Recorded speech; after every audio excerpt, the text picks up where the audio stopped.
전할게요. 갈라디아서 5장 22절에서 23장을 보면 성령의 열매가 나와요. 여러분 들어보셨죠? 성령의 열매. 오늘 요한복음을 우리가 이제 1장부터 5장까지 나갔고 앞으로 계속 끝까지 나갈 텐데 요한복음을 전하면서 살펴보니까 각 복음 한 장 한 장을 전할 때마다 이제 대표적인 인물들이 나오더라고요. 그래서 1장은 세례 요한이 나왔고 2장에는 마리아가 나오고, 그죠? 어머니가 나오고, 3장엔 니고데모가 나오고, 4장엔 사마리아 여자가 나오고, 5장엔 38년 된 병을 앓은 자가 나와요. 그러니까 이렇게 한 인물들이 나오면서 과연 요한복음을 우리에게 전한 요한은 무엇을 우리에게 깨닫게 할까라는 것을 이제 살펴볼 때 그 각각의 한 사람 한 사람의 어떤 그들의 어떤 중요성이라든지 혹은 그들이 위대하거나 그들이 어떻게 우리와 다른 귀한 모습 때문에 나타난 게 아니라 우리가 살아가는 우리의 모습과 그냥 동일해요. 여기에 앉아 계신 여러분들 중에도 동일한 특성을 가진 니고데모와 같은 특성이 있는가 하면 저의 엄마 된 우리 최기아 권사님도 있을 수 있고 결혼을 5번 하고 지금 살고 있는 남편도 내 남편이 아닌 그런 사마리아 여자 같은 사람도 있고 또 38년 동안 병이 걸렸는데 그 병에 대한 문제를 해결하지 못하는 사람들이 있다라는 거죠. 그러면 이와 같은 사람들을 통해서 하나님께서는 우리에게 무엇을 전하고 무엇을 깨닫게 할까라는 것을 일주일 동안 한번 제가 고민해보고 또 찾아봤습니다. 구하고 두드리고 찾아봤는데 그게 성령의 9가지 열매더라고요. 우리에게 각 사람을 통해서 우리에게 깨닫고자 하는 건 결국 우리를 통해서 성령의 9가지 열매를 주시겠다는 거예요. 우리 말로 하니까 성령의 9가지 열매 이렇게 이제 비유적인 표현이지 사실은 성령님께서 우리에게 이 땅에서 주시고자 하는 것 성령이 우리 안에 내주함으로 우리가 얻을 수 있는 변화 우리가 가질 수 있는 능력 그것이 뭐냐를 보면 성령이 9가지를 주는 거라는 거예요. 그게 뭐냐 우리 살펴보니까 사랑이 있어요. 그리고 희락이 있고 화평이 있고 오래 참음이 있고 자비가 있고 양선이 있고 충성이 있고 온유가 있고 절제가 있어요. 이 9가지를 단연컨대 화건컨대 우리가 다 가지고 있다면 우리가 이 9가지 안에 다 있다면 우리는 온전히 이 땅에서의 삶을 살아갈 수 있을 뿐더러 하나님의 모든 비밀에 그 나라가 열리는 권세와 능력 또한 우리 가운데 있음을 믿습니다. 그래서 과연 이런 성령의 9가지의 열매가 어떻게 요한복음의 각각의 사람들을 통해서 깨닫고 열매화됐을까 이렇게 살펴보니까 요한복음 1장에서는 사랑이라는 거죠. 사랑은 뭐냐면 사랑은 뭘까요? 사랑의 반대를 보면 우리가 사랑을 알 수가 있어요. 하나님의 것을 우리가 아는 사랑하고 틀리니까 우리가 알고 있는 것에 반대되는 게 하나님의 것이라고 우리는 의미를 유추할 수 있는데 사랑과 반대되는 게 뭘까요? 그것은 우리가 생각하는 건 미움 같지만 미움이 아니라 사망이라는 거죠. 사망이 사랑과 반대되는 거예요. 다시 말해 우리는 사랑할 수 없는 인간들이에요. 왜? 뭐 하니까? 사망하니까. 우리가 사망하지만 않는다면 우리는 사랑하면서 하나님과 영원히 함께할 수 있다라는 거죠. 그런데 우리에게는 사망이 숙명이자 운명인 인간의 에고의 모습, 육체가 있다라는 거예요. 그러면 하나님은 우리에게 첫 번째 하나님 세례 요한과 그리고 하나님의 그 선제적인 그 말씀을 통해서 로고스를 통해서 우리에게 무엇의 열매를 주기를 원하나 봤더니 사망의 열매가 아닌 무엇을 바라본다? 사랑의 열매. 다시 말해 사랑으로 하나님과 함께 산다는 열매를 우리에게 주셨다는 거예요. 우리가 그것을 믿는다면 우리 안에 사망은 사라집니다. 그런데 사망이 사라졌다고 영생을 얻는 게 아니에요. 우리는 사망이 사라지면 영생할 거라고 착각하잖아요. 근데 그게 아니에요. 하나님의 세상은 이분론적인 세계가 아니라 참이라는 세계, 오리지널이라는 세계를 알아가는 거거든요. 근본적인 걸 알아가는 거기 때문에 사망을 없앤 것뿐이지 생명을 얻은 것은 아니라는 거예요. 우선 사망을 없앴기 때문에 우리는 하나님과 뭐 할 수 있다? 사랑할 수 있다라는 거예요. 그게 요한복음 1장에서 예수님께서 우리에게 깨닫게 해준 말씀이고요. 두 번째는 뭐냐면, 두 번째는요, 제가 이제 이거는 뭐 정답은 아니에요. 제가 이제 말씀을 의역하는 거니까. 두 번째는 그런 사망에서 이겨내는 것, 다시 말해 사랑으로 가는 것에서는 뭐가 필요하냐면 결국은 관계가 필요한데, 그 관계가 뭐냐? 오래 참음이라는 거예요. 그러니까 오래 참을 수 있다는 것은 관계성을 회복하면, 온전한 관계를 회복하면 오래 참을 수 있어요. 그런데 온전한 관계를 우리가 회복하지 못하면 참을 수가 없다는 거죠. 예를 들어서 이런 거죠. 부모와 자녀의 관계를 그 온전하게 회복한 사람은 부모가 자녀를 뭐 해주냐? 오래 참아줄 수 있다는 거예요. 또 하나님이 우리를 오래 참아주는 이유는 너희들이 내 뭐라는 거예요? 자녀라는 거예요. 직장에서도 마찬가지죠. 오너와 그 고용주와 그 노동자가 오래 참아줄 수 있는 이유는 너와 나의 관계라는 게 온전하게 알기 때문이에요. 당신은 기업을 세우셨고요. 나에게 직장을 줬다는 감사의 관계. 당신 때문에 일을 잘해줌으로 우리의 기업이 번성할 수 있다는 관계. 그런 관계가 있으면 서로의 실수라든지 서로의 어떤 실력이 다 갖춰지기 않았지만 갖춰지는 과정에서 뭐 해줄 수 있다? 오래 참아준다는 거죠. 근데 그 관계가 마리아에게 확립이 덜 됐다는 거죠. 물이 포도주를 할 때. 왜? 그 관계는 내 아들이 아니었다는 거예요. 누가? 예수 그리스도가. 예수가 내 아들이 아니라 나와의 관계가 내 아들이라는 관계가 아니라 누구와의 관계다? 그리스도 로고스라는 관계를 마리아에게 해주기 위한 것. 결국은 예수 그리스도와 우리와의 관계도 마찬가지라는 거죠. 그 예수님과 우리와의 관계를 올바르게 말씀을 통해서 깨달은 자는 오래 참을 수 있다는 거죠. 오래 참는다는 건 성령의 열매로 우리의 삶을 더 풍요롭게 만든다는 걸 우리 2장에서 배웠고요. 3장에서는 그럼 무엇을 우리에게 주셨냐 하면은 물과 성령으로 뭐 하는 거냐? 거듭나는 거죠. 거듭나는 건데 이 거듭나는 것이 우리에게 성령이 무엇을 주냐 봤더니 거듭나는 그런 변화가 변하지 않는 것에서 얻지 못한 것을 얻게 한다는 거예요. 다시 말해 거듭나지 않는 것은 변화하지 않는 건데 변화하지 않는 것은 성령의 열매를 얻을 수 없어요. 근데 변화하지 않으면 성령의 어떤 열매를 얻지 못하냐 봤더니 뭘 것 같아요? 충성이다라는 거예요. 충성. 내가 변하지 않으면 충성할 수가 없더라는 거예요. 우리는 이렇게 보면 야, 저 사람이, 저 아이가 왜 부모 말을 안 들어? 아니 왜 저 노동자가 저 고용주의 말을 안 들어? 왜 저 고용주는 공공의 저 노동자들의 어떤 조합의 말을 안 들어? 이런 걸 보면 그들이 뭐 하지 않는 거냐? 변하지 않는다는 거예요. 관계가 변하는데, 그죠? 사망도 바뀐 거고, 그런 사랑으로 관계가 다 바뀌었는데 뭐 하고 있다? 변하지 않으려고 하는 자기가 있다면 어떤 모습, 어떤 열매를 얻을 수 없냐면 충성을 얻을 수가 없다는 거예요. 충성은요, 무조건 하는 게 충성이 아니라 하나님 나라에서의 충성은 뭐한 사람들이 얻을 수 있는 열매다? 변한 사람들이 얻을 수 있는 열매라는 거예요.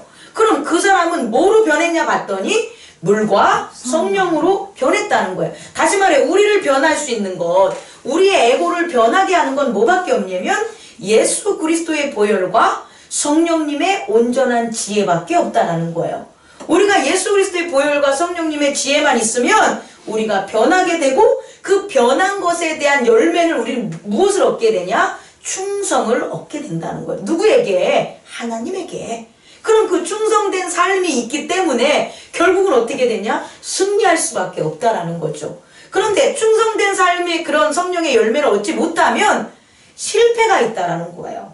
충성하지 못하니까 내 마음대로 하고 내 계획대로 하고 내 뜻대로 하기 때문에 결과는 어떻게 되냐? 내가 책임질 수 있는 그 결과밖에 나오지 않는다. 더 안 됐을 때는 설상가상으로 책임지지도 못할 상황까지도 어떻게 된다? 벌어졌다라는 거예요. 이것이 이제 뭐가 되냐면 니고데모였고요. 그러면 그 다음에 4장에서는 우리가 성령의 열매를 뭐를 얻을 수 있냐 봤더니 우리가 사마리아 여자를 통해서 알 수 있는 건 뭐냐 했더니 저는 희락이라는 거죠. 희락은 성령의 열매가 뭐냐면 기쁨과 즐거움이에요. 그렇다면 여러분 사마리아 여자가 이렇게 희락과 즐거움이 없었던 이유는 뭐였다고 여러분 지난 시간에 제가 바로 전주에 전했을까요? 그것은 사마리아 여자가 가지고 있는 트라우마가 되겠죠. 걱정, 근심, 시기, 질투 이런 것들이 사마리아 여자에게 그 성령의 열매를 막는 뭐를 낳게 해줬냐. 다시 말해 세상의 열매인 뭘 갖게 했냐면 다툼과 분노를 갖게 했다라는 거예요. 사마리아 여자는 다툼과 분노 속에서 유대인들을 맹목적으로 뭐 했고요? 미워했고요. 그 모든 유대인들은 모두 못돼 먹었어 라는 그런 일반화된 그릇된 어떤 인식의 체제 속에서 살았다는 거죠. 그래서 그런 프레임 속에서 살다 보니까 사마리아 여자가 무엇이 없냐 보면 기쁨이 없다는 거죠. 희락, 기쁨과 즐거움이 없는 다툼과 분노의 삶을 살았다는 거예요. 그렇다면 우리는 지금까지 이제 4장까지를 통해서 4가지의 성령의 열매를 우리 또한 얻을 수 있는 또 성령의 열매를 어떻게 하면 우리가 함께 할 수 있을까에 대한 솔루션을 우리는 어떻게 했다? 얻었다는 거예요. 그리고 5번째, 오늘 말씀에서 제가 여러분에게 드리고 싶은 것은 화평입니다. 화평. 자, 말씀으로 들어가서 서두가 길죠. 항상 서두가 10분 되더라고. 화평이 뭘까요? 화평. 언어를 좀 우리가 이해해서 의미를 좀 알아야 돼요. 화평이 뭘 것 같아요? 제가 우리 교수님들한테 제의를 했어요. 헬라어나 히브리어나 공부하지 마시고 한자어 좀 공부해자고.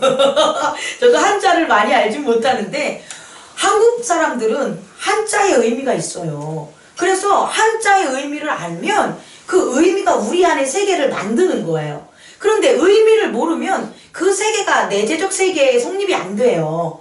그래서 화평이 뭐냐 보면 여러분들이 뭐 이렇게 확 안 나오잖아요. 화평은 뭐냐면 고를 화자예요. 고를 화자. 고르게 뭐냐? 나누다라는 뜻이에요. 그러니까 다시 말해 화평을 우린 평화라고 생각하는데 평화나 화평이나 거꾸로 하는 건데 이게 뭐냐면 고르게 나눠졌을 때 일어나는 열매가 화평이 되는 거예요. 그러면 고르게 나눠지지 않으면 어떻게 돼요? 그건 아까 분쟁 그거는 실학과 반대고요. 고르게 화평의 열매가 없을 때 나타나는 게 뭘까요? 그렇죠. 불평이에요. 불평. 고르게 나눠지지 않으면 화평이 없어요. 그래서 우리가 뭐하고 사냐? 불평하고 살아요. 자, 이제 우리 삶에 한번 이렇게 적용을 해봐요.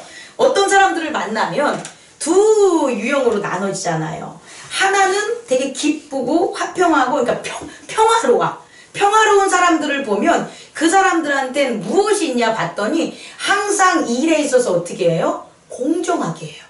그리고 누구한테 치우치지 않고 어느 한쪽에 치우치지 않고 남편에게 한쪽에 치우치면 자녀가 분란을 일으키고요. 자녀한테 치우치면 남편이 자기 안 돌봐준다 그런다니까요. 동료한테 너무 친하면 그 위에 있는 지도자가 니네들끼리 끼리끼리 노냐 그러고 하고요. 또 위에 있는 오너하고 좀 친해지면 동료들이 니네 배신했다 그런다는 거예요. 다시 말해 한쪽으로 치우친 화평 고르지 않으면 나타나는 게 뭐냐? 불평이에요. 그럼 불평하는 사람들을 보면 맨날 뭐냐면 왜 저 사람은 저렇게 하는데 나는 못하냐는 거예요. 왜 저 사람은 저걸 얻는데 나는 못 얻느냐는 거예요. 이게 바로 불평이라는 거죠. 오늘 말씀을 보면 요한복음 5장에는 이 불평하는 자가 나오는데 그 자가 누구냐? 바로 38년 동안 뭐 한 거다? 병 걸려 앓은 사람이에요. 우리는 이 병이 어떤 병인지에 대한 어떤 이런 어떤 해설이 없기 때문에 어쨌든 이 병 걸린 자에게 얻을 수 있는 정보는 38년이라는 거죠. 그런데 나면서 아프다는 건 안 나와 있어요. 나면서부터 병자였다. 그렇다면 이 병자는 병에 걸린 원인이 분명히 있을 거라는 거죠. 그리고 병에 걸렸는데 그 걸린 병의 원인이 있다면 38년 동안 뭐하는 방법도 있을 수 있다. 치료하는 방법도 있을 수 있다라는 거예요. 그런데 이 사람은 그 치료의 방법을 뭐로 찾았다? 베데스다 연못에서 목욕하는 방법으로 찾았다는 거예요. 여러분, 제가 한 3, 4주 전에 이제 아버지 하나님 나라에 소총 이렇게 우리 천국 환송해 드리고 그동안 이렇게 뭐 치료를 위해서 여러 가지 노력을 했잖아요. 그랬을 때 저는요, 이 땅에서 온전히 아빠를 병을 낫게 해주는 사람은 없다라고 생각을 했어요. 없다라고. 이 땅에서는. 왜냐하면 이전까지만 해도 모든 병은 누가 고쳐줬습니까? 병원에 가면 의사가 고쳐줬는데 병 고치는 의사가 나는 못 고친다고 하는 병이잖아요. 그럼 그걸 어디서 고치겠어요? 그러니까 다른 치유하시는 선교사님이라든지 혹은 인터넷 동영상에 어떻게 낫는 방법, 식이요법이라든지 막 찾았지만 그 찾은 게 이렇게 하면 아빠가 낫는다는 확신으로 찾을 수가 없는 거예요. 왜냐? 병 고치는 박사인 전문가인 누구도 모르니까 의사도 모르는 걸 내가 이 땅의 방법으로 어떻게 알겠습니까? 그런데 그거와 병행해서 제가 가지고 있었던 건 하나 뭐냐면 하나님은 뭐 하신다? 고쳐주신다는 거였어요. 하나님은 고쳐주신다. 그래서 하나님은 반드시 아빠의 병을 고쳐주실 거라는 믿음으로 제가 나아갔어요. 그런데 이렇게 믿었던 저의 지식이 과연 올바른 지식이었냐? 퍼펙트한 지식이었냐로 저한테 물어본다면 저는 아니라는 거예요. 저는 온전하게 하나님의 진리를 알지 못했다는 거예요. 그래서 제가 고백하건대 무엇을 몰랐나 봤더니 육체의 병은 누가 고쳐주는 거다? 의사가 고쳐주는 거라는 거예요. 육체의 병은 의사가 잘 고쳐주는 거고요. 영혼의 병은 누가 고쳐주는 거다? 하나님이 고쳐주는 건데 저는 육체의 병도 누가 고쳐주길 원했냐? 하나님이 고쳐주길 원했던 거예요. 사실은 이러한 온전치 못한 믿음이 영혼을 온전히 고침으로 육체를 다스리는 과정까지 가기에 시간이 뭐했다? 부족했다라는 거예요. 만약에 우리가 병이 든다면 여러분 명심하십시오. 먼저 하나님은 무엇을 고치냐? 우리의 영, 죄와 악, 잘못된 습관들을 고치고 잘못된 인지들을 고치는 그 영혼의 고침을 누가 하신다? 하나님께서 하신다. 그리고 그것이 고쳐진 자는 어떻게 하냐? 육체를 고치기 위해서 육체를 고칠 수 있는 것에 대해 또 어떻게 해야 되냐? 의원을 만나게 해주면 그 의원의 하는 말을 갖다 잘 순종하고 따랐을 때 뭐가 일어난다? 육체도 고쳐짐을 받는 게 그게 하나님의 법이었고 법칙이었다는 거예요. 근데 저는 그것을 알았어요? 몰랐어요? 몰랐어요. 온전히 깨닫지 못했다는 거예요. 여기서 온전히 깨닫는 것은 온전한 믿음이 병행해야 되는 거예요. 안다고 해서 깨닫는 게 아니라 그것을 믿어야만 어떻게 되냐? 깨닫는 건데 두 가지에 확실하지 않았기 때문에 알기는 알았죠. 이렇게 하면 알고 이렇게 하면 되는 것 같고 이렇게 하면 또 될 것 같았지만 그것을 깨달음으로 믿는 것에는 여전히 부족했다. 그리고 저희 아버지 장권사님을 하나님 나라에 이렇게 보내드린 다음에서야 그걸 깨달았다는 거예요. 여러분 우리 함께 이와 같은 고침에 대한 그 지식 그 하나님의 지혜를 나누길 바랍니다. 근데 오늘 5장의 말씀을 보면 그럼 그와 같은 지식을 38년 된 병자가 가지고 있었냐? 여러분의 생각은 어때요? 여러분 그런 생각을 이러한 어떤 그런 병을 고칠 수 있는 온전한 치유의 방법을 이 병자가 가지고 있었다고 봅니까? 가지고 있지 않았겠죠. 그러니까 예수님께서 그 병자에게 그 병자를 샘플링 그 하나의 어떤 상징적으로 다른 모든 사람들도 이 병자가 했던 것처럼 고침을 통해서 그 치유를 가르쳐 주시려고 오늘 이 말씀을 우리에게 전해 주신 게 아니겠습니까? 그러면 이 38년 된 병자는 뭐 어떤 걸 잘못 알고 있냐 우선 살펴볼게요. 제가 첫 번째는요. 여기서 보면은 유대인의 양문 곁에 히브리 말로 베데스다라는 못이 있다 그러는데요. 양문 곁이라는 것은 양이 다니는 문이에요. 양이 다니는 문. 그 예루살렘이라는 성전은 참 넓고 크잖아요. 그 중에 한쪽 북쪽에 있는 부분인데 거기에 문이 있었다는 거예요. 근데 그 문의 이름이 뭐냐라고 보면 양문, 양들의 문, 이렇게 양의 문이라고 보면 되는 거예요. 그럼 그 양의 문을 지나면 뭐가 있냐 봤더니 행각이 5개가 있으니까 행각이라는 것은 지붕이 있는 그런 정자를 행각이라고 하니까 지붕이 있는 어떤 정자 같은 게 5개나 있는 거예요. 그럼 그곳에는 어떤 일들이 벌어졌었겠어요? 사람들이 모여있는 곳이겠구나, 모여서 활동했었던 예루살렘 성전의 어떤 구역이겠구나 하는 우리가 지식을 알 수 있지 않겠습니까? 그리고 그 행각 앞에는 뭐가 있냐 봤더니 베데스다라는 못이 있다라는 거예요. 그 못은 풀장, 우리가 얘기하는 풀장, 수영장의 의미로 본다면 너무 깊지도 않고 빠져 죽지도 않을 정도. 그럼 이 풀장이 왜 있냐라는 거죠. 왜 있을 것 같아요, 여러분? 이건 지극히 제 추측입니다. 제 추측. 양이 왜 예루살렘의 성전으로 들어와야 될까요? 제사. 그렇죠. 양을 뭐 하기 위해서? 양이라는 것을 우선 제사 드리기 전에 깨끗이 하나님의 거룩한 제물로 씻는 게 필요했겠죠. 그 씻는 것을 했었던 곳이 어디냐라고 보면 저는 이 뿔장이라고 생각을 하는 거예요. 이 연못에서 양을 씻겼겠죠. 어떻게? 거룩한 제물로 씻기는 거예요. 근데 거룩한 제물이라고 하는 게 몸에 있는 먼지 묻은 거 깨끗하게 하는 게 거룩하게 하는 건 아니잖아요. 그러니까 항상 그곳에는 그러한 거룩한 제사를 드릴 때는 누가 역사를 하냐? 천사가 역사를 하는 거죠. 그렇게 제사를 드릴 땐 천사가 와가지고 물을 어떻게 하는 거예요? 한번 정결하게 휘저어 놓으면, 그럼 물이 동하면, 그러면 아프고 흠이 있는 양들이 어떻게 되는 거예요? 깨끗하게 씻김을 받으니까 그 양을 거룩한 제사를 드리려고 했었던 곳이에요. 그죠? 그러니까 이스라엘 사람들, 특히 병자들에게는 어떤 소문이 들리는 거예요? 아, 거기 가서 목욕을 하면 낫는데, 이렇게 소문이 났지 않겠어요? 그래서 많은 사람들이 와서 거기서 목욕을 했는데 안 나는 거예요. 근데 안 나기만 하면 안 오겠죠. 근데 어떤 사람은 난 거예요. 어떤 사람은 난 걸 경험을 하니까, 아니 어쨌든 나는 거야, 그러니까 우리 여기 가자. 근데 곰곰이 뭐 했겠어요? 관찰을 해봤겠죠. 경험적인 걸 해봤겠죠. 그랬더니 한번 연못에 무슨 현상이 일어나면 물이 뱅글뱅글뱅글 돌거나 어떤 현상이 일어난 다음에 바로 들어갔더니 뭐 했다? 낫다. 그러니까 아마 이것은 뭐다? 천사가 이렇게 해준 거구나 라는 것에 대한 그런 지식이 뭐한 거예요? 유대인 사이에서, 병자들 사이에서 성행을 했겠죠. 그러면 여러분들 아까 서두에 얘기했처럼 이것이 정말 병든 자를 낫게 하는 그런 올바른 방법입니까?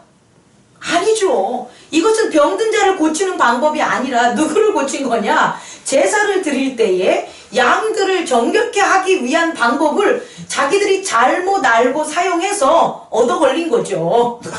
얻어 걸려서 이게 된 거예요. 그러니까 이건 진리가 될 수 있다 없다? 없다라는 거예요. 예를 들어서 어떤 선교사님이 그곳에 가서 운영을 해가지고 기도를 해주고 침을 넣어줬는데 낫어. 그럼 그게 보편적이고 법칙적이고 온전한 치유의 방법이겠냐는 거예요. 그렇게 해서 어떠한 조건에 거쳐서 선교사의 믿음이 정말 온전하게 들어가고, 날려고 하는 사람이 선교사의 말을 잘 따르고 해가지고 그렇게 해서 난 사람이 한 명 있었다고 해서, 소수가 있다고 해서 그것이 다수가 낫는 것은 뭐다? 아니라는 거예요. 그런데 그 방법을 뭐한다? 우리들은 찾아간다는 거예요. 무지로 찾아간다는 거예요. 그것을 누가 알고 계시냐? 예수님이 알고 계신다는 거죠. 그것은 참되게 낫는 방법이 아니야. 그럼 왜 안 나냐? 이제 이걸 제가 여러분들에게 전하고 싶은 거예요. 자, 이 38년 된 이 병자는 이 베데스다 연못을 왔을 때 무슨 마음으로 왔을까요? 병을 고치려는 마음으로 온 거예요. 야, 저기 가면 병이 고쳐지겠지라는 마음, 믿음으로 왔어요. 그런데 막상 왔는데 고쳐져요, 안 고쳐져요? 안 고쳐져요. 그럼 나만 안 고쳐주면 그나마 죄는 안 짓는데 내가 안 고쳐주고 또 누가 고쳐줘요? 물이 동할 때 제일 먼저 가서 고침을 받는 자만 고치는 거예요. 그러니까 이 38년 된 병자는 점점 어떤 마음이 쌓여지겠어요? 병을 빨리 들어가겠다는 마음은 시작부고, 그런 게 자꾸 반복되면서부터는 그 환자가 무엇을 잃냐? 내가 여기 왜 한 일을 잃게 되는 거예요. 좀 이따 얘기해 줄게요. 이것에 대한 건. 내가 병을 고치러 온 것은 잃어버리고, 이 사람에 대해서 무엇이 이 사람의 주로 바뀌었냐 봤더니 그걸 우리가 어디서 추측하냐? 6절을 보면 예수께서 그 누운 것을 보시고 병이 벌써 오랜 줄 아시고 이르시되 내가 낫고자 하냐? 그럼 만약에 이 환자가 정말 병이 낫고자 하는 것에 대한 그런 바람이 계속해서 있었더라면 이 예수님의 말씀을 듣고 뭐 해야 돼요? 예, 병이 낫고자 합니다. 이래야 되는 거예요. 그래야지만 그 사람의 내면에 뭐가 충만한 거니까 병이 낫고자 하는 거로 충만하다는 게 증명이 되는 거예요. 근데 그 사람은 뭐라고 대답하냐면 예, 낫고자 원합니다를 하는 게 아니라 뭐라고 한 거예요? 물이 움직일 때에 나를 연못에 넣어주는 사람이 없어서 내가 가는 동안 다른 사람이 먼저 내려가나이다. 다시 말해 그는 낫고자 하는 마음 대신에 무엇이 가득 차게 됐다? 불평이 가득 차게 됐다는 거예요. 낫는다는 믿음을 없어지게 만들고 그 믿음이 있었던 자리에 뭘 차지하게 된다? 불평이 차지하게 되고 남들에 대한 비평이 차지하게 되는 거예요. 여러분, 우리가 어떤 일을 성공하려고 어떤 회사에 들어가서 뭐 직원이 됐다고 칩시다. 그럼 그 회사에 들어갔을 때 어때요? 아, 저를 뽑아주신 것만 해도 감사합니다. 제가 여기서 열심히 일해서 이 회사를 정말 성장시킬 수 있는 그런 사람이 한번 돼볼게요 라고 해가지고 면접 봤을 때 아주 촉망한 눈빛으로 했으니까 면접관이 뽑아준 거 아니에요. 뭐하고 믿고. 근데 갔더니 어떻게 돼? 딱 들어갔더니 내가 하는 일이 더 많아. 나만 일을 많이 시켜.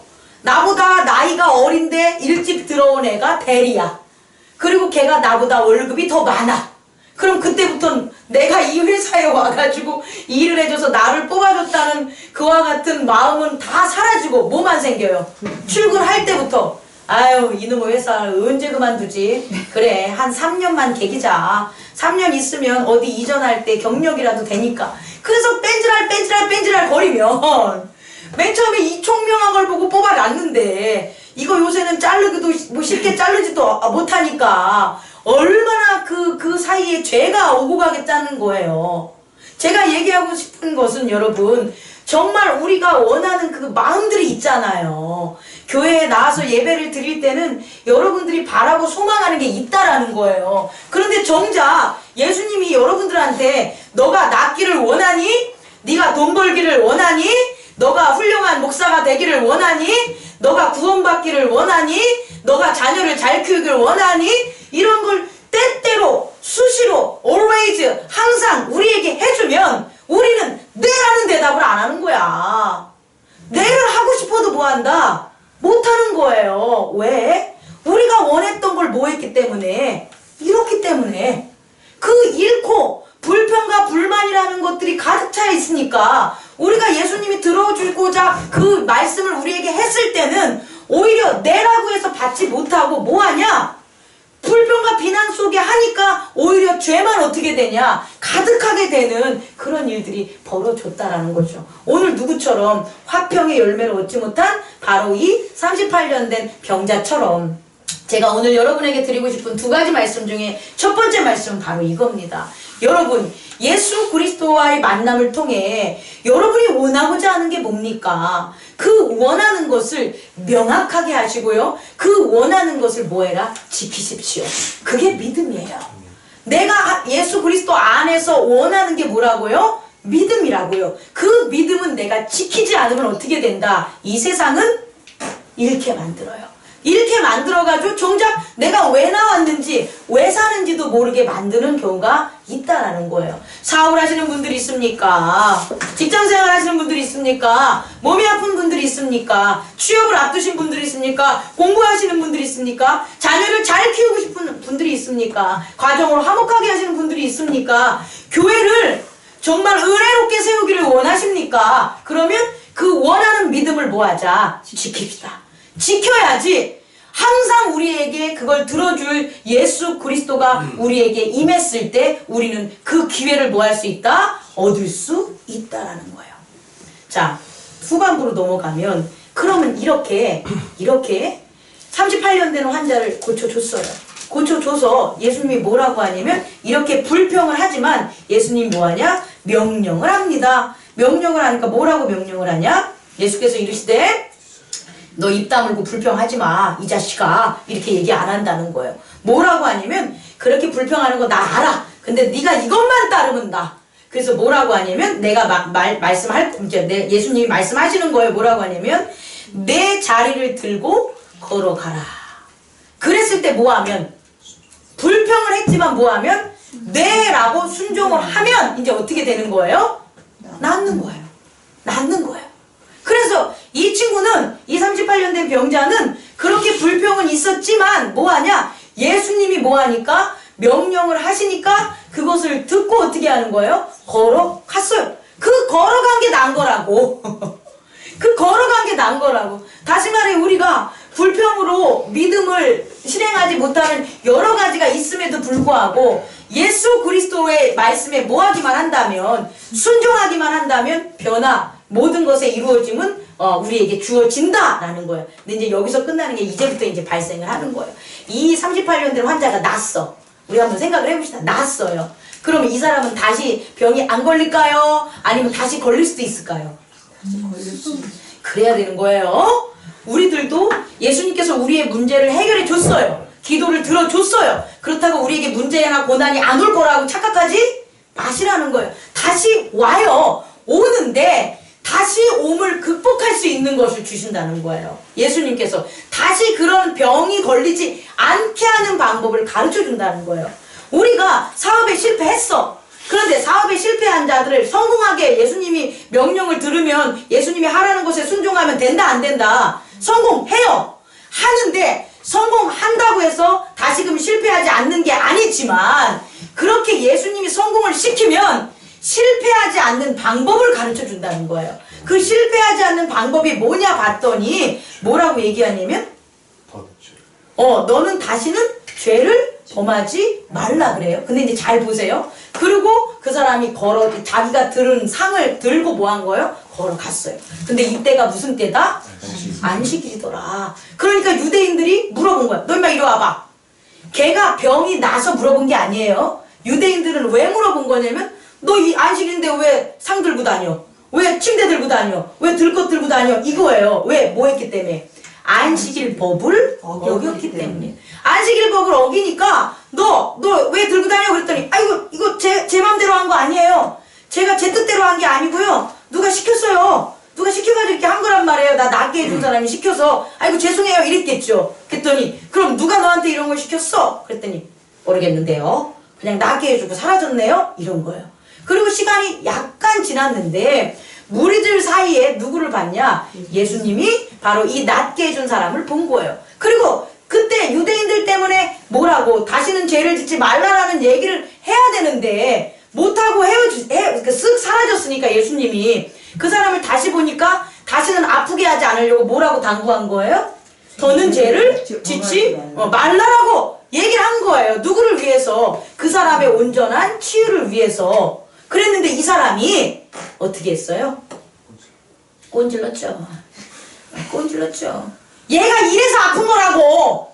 내가 이 얘기를 하고 싶은 거예요, 여러분. 여러분이 왜 성공을 못해요? 왜 아파요? 왜 가정에 불화가 있겠어요? 왜 직장에서 친구들이 없겠어요? 여러분 때문에 그래요. 여러분의 캐릭터, 여러분이 항상 떠나지 못하는 그 죄에 대한 성격, 그 성격 때문에 이 친구가 38년 동안 아픈 거라는 거예요. 그리고 그렇게 아프니까 어느 한 명도 물이 동할 때 침대 들어줄 사람이 없었던 거예요. 그렇게 꼰질리고 남한테는 불명불평하고 그리고 친구나 의리를 지키지 못하는 자기 중심적인 자기만 앓는 이기적인 생각을 하면서 살아가니 누가 그 사람을 도와줄 뿐이며 자기를 갖다 38년 동안 앓은 것을 갖다 낫게 해준 분을 보호해주고 분명히 유대 당국자들이 찾는다는 걸 알 거 아니에요. 그렇게 취조를 했으니까. 그러면 나는 그걸 알려야 돼요. 뭘 알려야 돼요? 뭐 안 알려야 되는 게 도리잖아요. 안 알리는 게 당연히 자기의 역할이잖아요. 그럼에도 불구하고 여전히 죄를 졌던 자기의 그런 캐릭터적인 성격을 가지고 어떻게 했다는 거예요. 꼰질렀다는 거죠. 그 사람이 예수래요. 그래 가지고 이 다음부터 유대인들이 눈을 밝히고 뭐합니까? 예수님을 잡아 이렇게 얽매이려고 압박하려고 예수님을 찾아다니죠. 그런 빌미. 저는 분명히 38년 된 이 환자가 자기 죄를 회개하지 않으면 다시 아파질 거라고 생각합니다.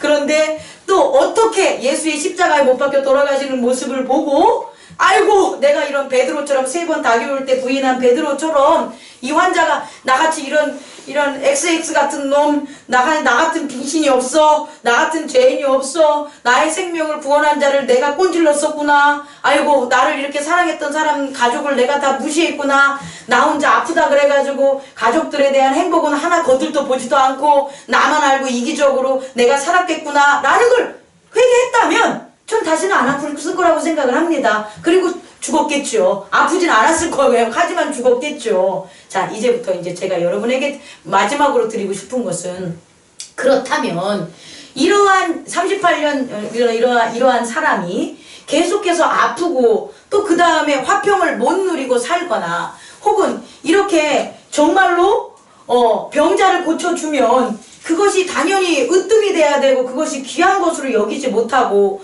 오히려 상을 들고 다 갔다는 유대법에 치우쳐 있는 이 사람들은 도대체 뭐가 부족했기 때문에 이런 행동을 하냐는 거예요.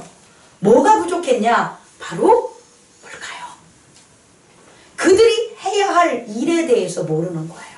그들이 해야 될 일. 다시 말해 38년 병자가 해야 될 일, 병을 고치려면 내가 무엇을 해야지에 대해서 몰랐기 때문에 그렇게 사는 거고요.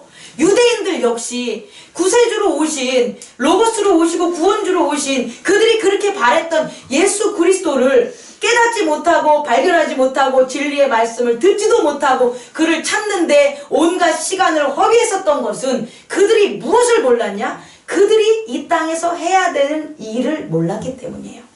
우리 또한 역으로 말한다면 우리가 이 땅에서 해야 될 일을 우리가 모르면 우리가 이 땅에서 해야 될 일을 깨닫지 못하면 여러분 아픔에 대한 것들에 대한 그 해결점을 우리는 찾지 못해요.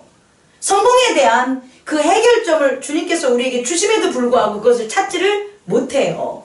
화평에 대한 해결점이 있음에도 불구하고 우리는 화평보다는 불평 속에서 살아갈 수밖에 없어요. 다시 말해 무엇을 알아서 그와 같은 솔루션을 찾는 게 아니라 우리가 어떻게 하면 그 솔루션을 우리가 찾을 수 있다는 거예요.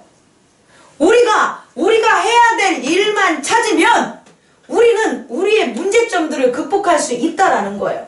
그런데 우리가 해야 할 일을 못 찾기 때문에 우리가 해야 할 일을 엄한 것을 하고 있기 때문에 시간은 시간대로 가고 무거움은 무거움대로 짊어지고 아무것도 변하거나 느끼지 못한 그런 삶은 지속적으로 반복된다라는 거예요. 다시 말해 여러분 한번 따라해 봅시다. 내가 해야 할 일을 찾자. 내가 해야 할 일을 찾자. 그래야지 여러분이 난다니까요. 그래야지 여러분의 모든 상황들이 해결된다니까요. 여러분이 해야 될 일은 여러분이 찾으십시오. 그렇다면 여러분들이 해야 할 일은 뭐냐라는 거 아니겠습니까? 오늘 말씀 후반절에 보니까 여기 딱 나와 있다는 거예요. 뭐냐? 유대인들은 안식일에 뭐를 해야 돼요? 일을 하지 않아야 되는 거예요. 그죠? 일을 하지 않아야 되는 게 유대인들이 안식일에 해야 할 일이라고. 그렇다면 정말 진리로 예수 그리스도 하나님이 안식일에 우리에게 해야 할 일은 뭐냐면 유대인들처럼 아무것도 하지 않는 일을 하는 게 아니라 이 안식일에 우리가 해야 될 일은 여기 뭐라고 있는 거라고요? 선을 위하고 생명을 위한 일을 해야 되는 거예요. 선을 위하고 생명을 구하는 것을 우리는 안식일에 해야 된다, 안 해야 된다? 해야 된다. 여러분 예배를 드리면요 선을 위한 기도를 하셔야 됩니다. 생명을 구원하는 기도를 하셔야 되는 거예요. 여러분이 안식일에 해야 될 일, 예배를 드리면 해야 될 일은 바로 여기에 있다라는 거예요. 근데 그게 누가 하는 일이냐 이거예요. 누가 하는 일? 그렇지, 하나님이 하는 일이에요. 우리는 그동안 살아가면서 유대인들하고 착각한 동일한 착각을 하고 살았다는 거예요. 그 착각이 뭐냐면 하나님은 하나님 일 하세요. 나는 내 일 할게요. 내 일을 하나님이 해주세요. 하나님이 네 일을 왜 해줘 이 새끼야? 이러지 않겠어요? 니도 내 일을 안 하는데 내가 네 일을 왜 해주겠냐는 게 성경의 요체입니다. 이게 잘못된 거라는 거예요. 다시 말해, 하나님의 일을 하는 게 내 일이라고. 내 일은 뭐냐면 하나님의 일을 하는 게 내가 하는 일이라고요. 내 일을 하나님의 일과 분리시키지 마세요. 내가 교회에 나와서 말씀을 전하는 것은 하나님이 말씀을 전하는 일이기 때문에 제가 하는 거라고요.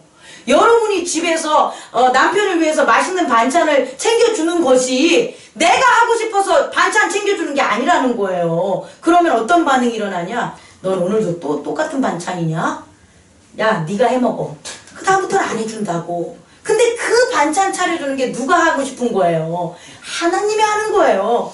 하나님이 내 사랑하는 귀한 남편을 위해서 그 수고하고 힘드니까 나를 통해서 뭐를 하기를 원하는 거냐? 따뜻한 반찬, 맛있는 밥을 갖다가 해주기를 원하는 거예요. 그래서 하나님이 하시는 일이니까 내가 하지라고 하면 남편이 정말 하나님은 거역하지 못해요.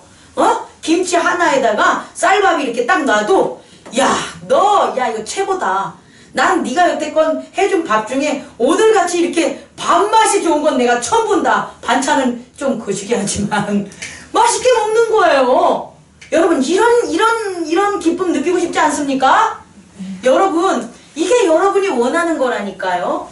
여러분 하나님이 하시는 일을 여러분이 하십시오. 그래야 병도 고쳐지는 거예요. 하나님이 내 남편을 고치기를 원해. 근데 왜 너는 네 남편을 안 고치냐는 거야. 너 먹고 사는 일만 하고. 하나님이 네 남편을 고쳐주길 원하니까 너도 뭐 하는 거예요? 네 남편을 고쳐주는 하나님의 뜻과 뭐해라.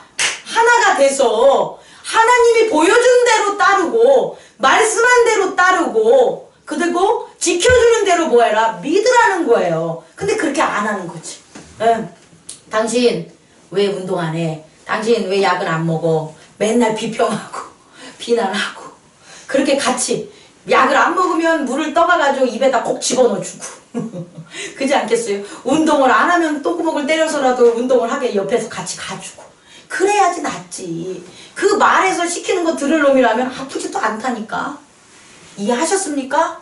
우리의 자녀도 그렇고 우리의 연관되는 모든 사람들, 모든 상황에 연관되는 사람들도 동일하다는 거예요. 그래서 우리는 앞으로 무엇을 해야 되냐? 여러분들이 원하는 것을 이루기 위해서 뭘 하나? 하나님의 일을 하십시오. 하나님의 일은 하나님이 뭐한 것, 뭐한 거라고 했죠? 나는 스스로 아무 일도 할 수 없다는 거예요. 19절. 그러니까 뭐다? 하나님께서 행하시는 것을 나는 행한다 라고 하고요. 나는 스스로 아무것도 못 보니까 하나님이 보이시는 것을 뭐라고요? 아들은 볼 수 있다라는 것. 그러니까 나는 하나님이 행하는 것을 여러분 찾으시기 바랍니다. 여러분들 하나님이 여러분들 인생에서 어떻게 여러분들을 보호하시고 여러분들을 이끌어가는지를 여러분들이 구하고 찾고 두드림으로 그 하나님의 일이 내 일이 되길 원합니다. 하나님의 일이 교회의 일이 되기를 원합니다. 감사합니다. 이렇게 바뀌면 우리는 무슨 성령의 열매를 얻을 수 있다? 화평. 뭐라고요? 화평. 그래서 불평하고 불만 가지고 비난하고 그럴 때 쓰잘데기 없는 지식으로 엄한 곳에서 우물 파는 시간은 버리게 되고 화평함으로 뭐하냐? 성령님이 가르쳐주시는 온전한 지혜 가운데 딱 내가 딱 이렇게 했더니 그게 정답이 돼. 너무 재밌지 않습니까? 딱 이렇게 진행했더니 그 문제가 확 풀려. 너무 진짜 그때부터는 아주 희락과 다 오는 거 아니겠어요? 그와 같은 것들을 경험하고 그와 같은 성령의 열매들을 맺는 저와 여러분 되기를 원합니다. 기도하겠습니다. 사랑이 많으신 하나님 아버지,